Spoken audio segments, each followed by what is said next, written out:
come to my concluding question, perhaps for the day, and it's a rather long-winded one. So please indulge me. But I think, as a founder, as an investor, in your journey, you've had to obviously juggle many balls, right? There's chasing growth.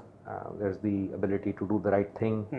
There is balancing out short-term versus long-term, prioritization, building an organization, and then of course dealing with ambiguity. You will never have the perfect conditions or the perfect set of data.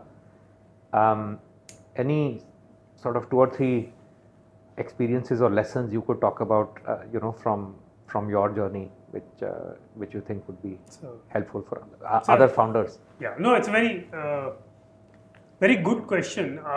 I'm just thinking out loud that how to frame. I mean, I do have some thoughts. I'm just trying to frame them appropriately. I think over a long enough period. First of all, needless to say, and at least that's what I very strongly believe also, is that working for the long term is much harder, right? But usually much more rewarding, right? And as a result, there will be sometimes when you need to optimize for the short term because it's a crisis situation. But by and large, at least I've seen as much of the time as possible, it's best to operate with a long-term mindset. Right. It's not always possible given the early stage environment can sometimes put you in such situations. And at least then, if I were to again maybe focus on that, I feel most organizations given an extended period of time goes through 2 fairly distinct types of phases. I think which I'd read one article a few years back, which I think probably articulated it that really well, is wartime and peacetime. Yes. And most there's like a big article which became very popular about wartime CEOs and peacetime CEOs. Yep. But I feel given a long enough tenure, all organizations go through these peace times and war times. Right. And I do feel organizations need different styles of working in both these type of times. I don't think one style is sufficient enough to see an organization through both these type of very distinct times. Let me start with wartime. Right. Wartime usually is, I think, all the things that you alluded to, where you're trying to create a product or trying to achieve product market fit, or you are in a crisis situation where you're trying to change your business from A to, you're in a business, you want to change the direction of the ship and take it to direction B, or you're in a sort of extremely competitively intense environment. So many types of potential crisis-like situations, right, where the need of the hour is most of the times not necessarily how thoughtful and perfect your decisions are, right, but more importantly how fast you can move and keep iterating very rapidly. And those are usually the times when there is relatively limited data, but it is absolutely imperative that you keep moving forward. Like if you're changing direction, you just keep taking small decisions almost every day, till that time you start feeling that now we are headed in the right direction. So speed over elegance, as you call it. Exactly. And as a result, in that period of time, I feel the operating style many times almost needs to become a lot more military-like, if I may. I don't think an organization can operate over a long term in such a style, but certain crisis situations call for that type of command style. And control. Where everyone, like at least I've seen what the best practice that work well is, all the key people in the organization get together almost every day. They go through what are the 5 things in front of us. We know we will have limited information, but it's also our responsibility to take a decision on them as soon as possible. We may have taken a wrong decision, which we can reverse a few days later, as long as things are reversible. But it's very important that we just keep taking and sort of keep almost moving the ship in the right direction.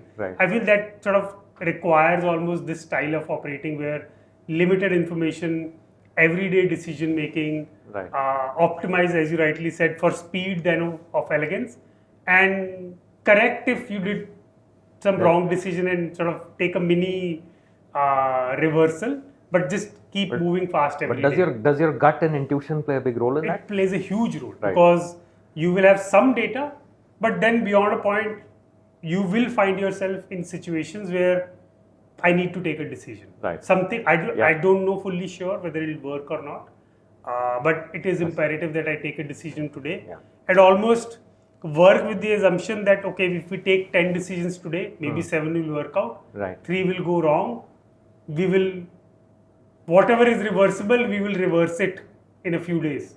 But we will not postpone the decision for more data because that data may actually never come even 3 days later. Sometimes it's easier to take a decision and realize the ramifications of the decision in a week and see if it is working or not than to actually find enough data to justify it either. Like I think कुछ चीजें करके ही समझ में आती है. I think then you have to sort of take those decisions, move forward, and then realize whether it worked or not. And if you fail, you fail fast. You fail, then you just reverse it. So those are, I would say, require a certain style of working, and then larger chunks of time, I feel, should be in what I would call peacetime, where what is more important is you will probably not be taking a decision every single day, but thinking about, and these are times usually where you already have a product market fit established, your business is already growing, and most of these times are either some optimization or actually largely growth oriented journey that okay, we are here, everything else is sort of working, product is working, economics are working, we are in the right market, we are in the right direction. Now we just need to keep moving and ideally keep accelerating so that we can get to where we want to get to faster. The framework at least I've seen that requires is a lot more creative, a lot more collaborative in nature, because there you want to take decisions, because any one decision you take here, it's not going to be so pivotal that I took a decision and tomorrow I'll be able to see the impact. But you are sort of trying to accelerate your journey in the right direction, where it becomes more important to bring a lot more ideas to the table, discuss those ideas and come up with the right strategy, then try to implement that strategy elegantly so that it becomes repeatable and sustainable over multiple months, quarters and years to go. And would you describe it as more sort of bottom up as opposed to top down? I would say so, because they're just, it's not about necessarily only moving fast, but moving and taking the right direction. And as a result, even if it takes few weeks extra or a few months extra, but through this open communication, open dialogue, deliberation, you're able to come up with some right strategy which takes things in the right direction. That is much more important than doing it yesterday. Obviously I feel large chunks of time a company should ideally prefer to operate in peacetime, because then that's a lot more, by its very definition, more long-term oriented. Lesser things are changing. It's usually what is changing is the how, not the what. Whereas in a wartime, the what, how, why, many times everything is up for change. Absolutely. So at least I've seen that these are two distinct sort of styles which seem to coexist in an organization. The earlier the stage, the more time usually spent in this wartime framework. As organization keeps making progress and keep becoming bigger, products start getting more defined, economics start getting more defined. I don't think crises are avoidable even then, but hopefully the incidence of that wartime in which one needs to operate reduces over a period of time. But to your question about agility, it is very important to still always be mindful that this phase exists, because the last thing you want also is continuing to operate in a peacetime environment in a wartime setup that continue to behave the same way as we would have behaved in peacetime, but actually we are in a crisis.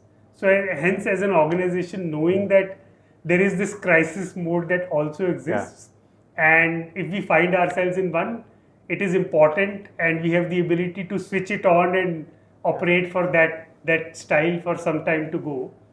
is a very important thing that maintains agility. Yeah, no, absolutely. I think and I guess the true hallmark of great leaders are the ones who can make this pivot, recognize it, and adjust their styles accordingly. Yeah. Wartime versus peacetime.